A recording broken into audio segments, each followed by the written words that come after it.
Hi everyone and welcome to our YouTube channel. In this video tutorial, I'll be walking you through how to fully integrate your Power chatbot with your website using the built-in web chat integration. Being able to add your AI chatbot to your site provides visitors with instant access to automated assistance and information, improving their experience. So for this guide, I'll be using this chatbot right here as an example, but these instructions work for any chatbot that you build within the platform. The first key step here is to make sure that your chatbot is officially published and live within your account. You must publish it before web chat integration is possible. And now once published, we want to log in to the site's admin dashboard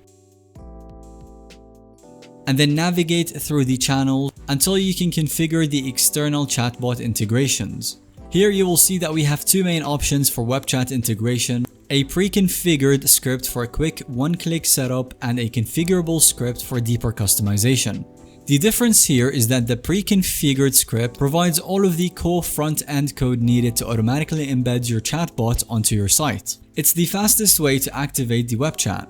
The second option, the configurable script, allows tweaking elements like the chat box appearance, behavior, launching triggers, and more. However, you'll need to manually update this script whenever you modify your bot. For this tutorial walkthrough, I'm going to use the pre-configured script option for the simplest hassle-free web chat activation. And now for my test site, it's going to be a very basic HTML page built within Visual Studio Code.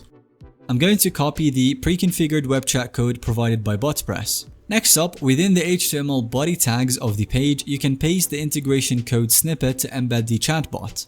And that's it, your Botpress chatbot is now successfully integrated and will be accessible to visitors once you upload the code. Now for some key tips for the web integration, I advise you to use pre-configured code for quick simplicity or configurable for deep customization. This really depends on what kind of things you expect from integrating your chatbot to your site. I also recommend displaying the web chat icon attractively on your site using CSS and web design for best practices. Also, obviously make sure that your chatbot provides an excellent user experience before fully launching it to the public. And that will be all for today's video. I hope that this tutorial has given you the knowledge to seamlessly integrate your next Botpress chatbot. If you have any other questions, let us know in the comments. I'll be happily answering them down below, or even creating a full video covering the topic. Don't forget to leave a thumbs up if you enjoyed this video and subscribe so you don't miss out on any future content that we make.